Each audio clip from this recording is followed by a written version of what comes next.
What's up guys, Houndish here, and today we're jumping in with some Destiny 2 news and updates. And so as always on a Wednesday, firstly we do have a handful of updates from Bungie. We speak about weapon RNG, patches and bug fixes, so we'll round that stuff up. We're also going to talk briefly about Festival of the Lost. A couple of new things dropping with that this year, including the return of the SUPERBLACK shader, according to the database. On top of that though, we now have a better look at the upcoming exotic weapon for Revenant, and this is the exotic mission weapon, so we'll give spoiler alert as always before we talk about that. And otherwise there are updates regarding Bungie and Sony's relationship. The news this week reveals that several teams are joining Sony or being integrated into Sony. Well, they'll continue to focus on Bungie titles, but also dedicated Sony projects. And so we'll speak about what that means, how that could affect Destiny. But as always, there are other things to round up in the video today. So I hope you guys enjoy this one, and if you do, get subscribed to the channel, as 60% of the viewers on this channel aren't actually subscribed.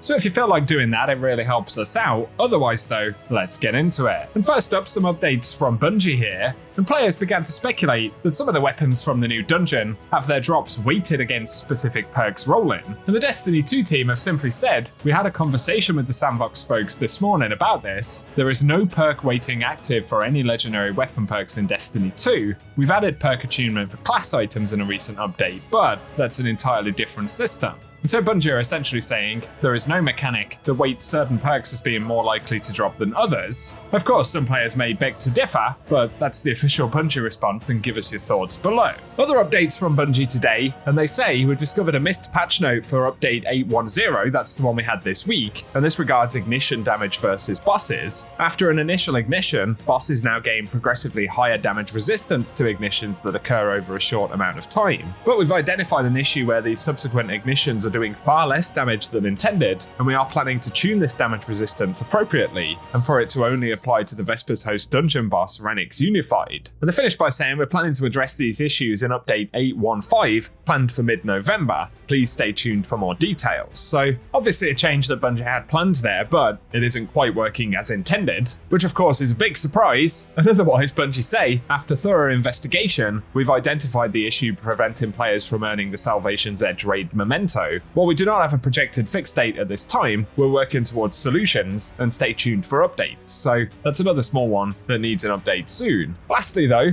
Destiny the Game tweeted that soon players will be able to equip their favourite warriors in For Honor with gear delivered straight from the Last City during the Light of the Guardians Halloween event, which runs between October 24th and November 14th. And they say we need to check with Ubisoft for full details, but this is a new crossover with Destiny. It would however appear that it only applies to For Honor, so I'm not sure we're going to get anything in Destiny 2, but if you do play For Honor, I'll link Ubisoft's social media accounts below where you can get more details. Next up, there are a couple of quick mentions for Festival of the Lost, and with that event kicking off next week, there's a bit more reporting about some of the components of the festival, including that it would appear, according to Destiny Bulletin and Light GG, that we may see a return of the SUPERBLACK shader. So, looking at one of the triumphs for Festival, Ghostwriter, it requires the completion of 15 festival challenges during the event, and it rewards an Ascendant Shard and Alloy, as well as the SUPERBLACK shader according to the database. So, previously, SUPERBLACK was linked to Into the Light, and there was a bit of a grind back then to actually pick this thing up, but if this is correct, which these things tend to be in the database, then it indicates the return of SUPERBLACK through a different drop source. So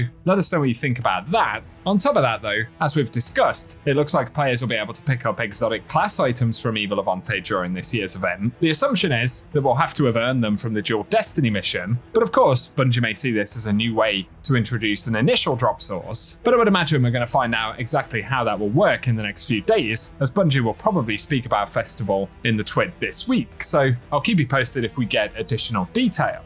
Another component I wanted to speak about here though is the upcoming exotic mission weapon for Revenant, and today we get additional info about what the weapon will be, as well as some early gameplay. We'll touch on that in just a moment, but you've had your spoiler alert, and Destiny Bulletin shared here Slayer's Fang exotic shotgun. So Bungie originally posted an image of this in the press kit for Revenant, and as far as we understand it, it'll drop from the Kel's Fall exotic mission, which is anticipated to drop with Act 3, and as the article points out, that will begin in January, so a little while off yet, but on top of the weapon looking pretty cool, For the perks, it has Nightsworn Sight, and dealing final blows to targets grants Nightsworn Sight, and during that time, final blows grant True Sight, ammo slowly reloads from reserves, and sub-munitions weaken targets. It's more interesting with its other trait though, and that's Heart Piercer, and rounds from the weapon shatter into sub-munitions on impact, which is strong against Overload champions. So it'll have that Overload functionality, and there'll be additional exotic catalysts as well, which indicate that this is going to be a craftable exotic weapon. So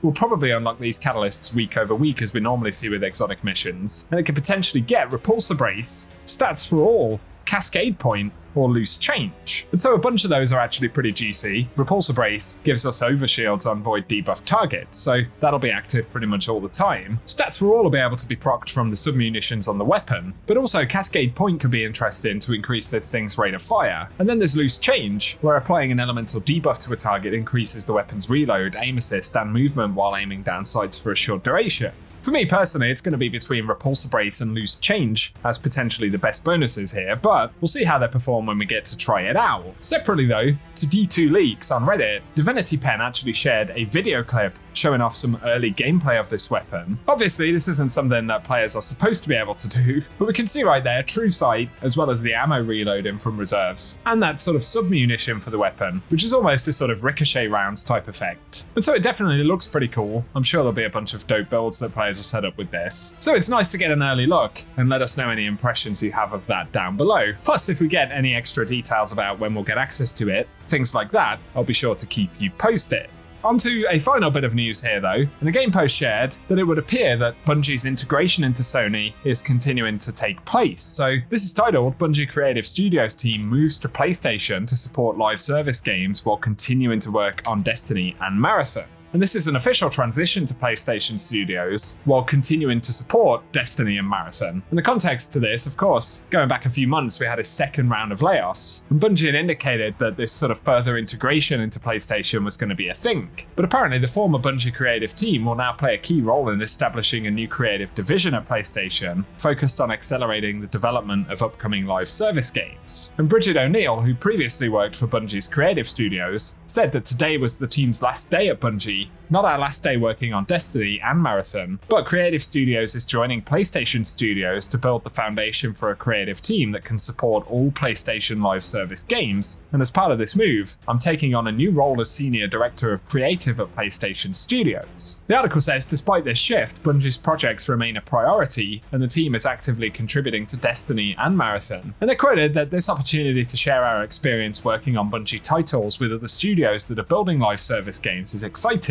as live service is hard and comes with a unique set of challenges. So with PlayStation and Bungie working together, we'll be able to give a huge jumpstart on development for new games as they enter this super competitive space. On top of that though, GamePost also reported that two prominent Bungie directors have also made a move to Sony, and that includes the former director of Total Rewards at Bungie, as well as the marketing art director, which are certainly relatively senior roles. So it indicates again that restructuring of Bungie that's taking place over time. And as Bungie seemingly struggle with their sort of main titles, especially after that big investment from Sony, obviously Sony are looking at various ways to absorb the resources of Bungie and utilize them internally. So obviously this will have an effect on Destiny to some extent. Precisely what that will be, it's hard to say. Obviously it's part of a longer term plan that Sony and Bungie have, and so no doubt they're making these decisions based on things that they see in the future. The one thing I'd say is I think, obviously if Bungie and Sony felt that those individuals were better remaining at Bungie, and that their upcoming release structure for both of the main titles required that talent to be at Bungie still, then they probably wouldn't have made this move. So it could indicate a few different possibilities, but we'd be speculating at this point to talk any more about it. Feel free, however, to give us your thoughts down in the comments section. And for today, guys, that is what we have to speak about in the video. I'll keep you up to date if we get any additional news on things going on at Bungie, or indeed Destiny, so keep it locked and loaded here on the channel, get subscribed, and if you've enjoyed the video, a like rating below really does help us out as well. Otherwise though,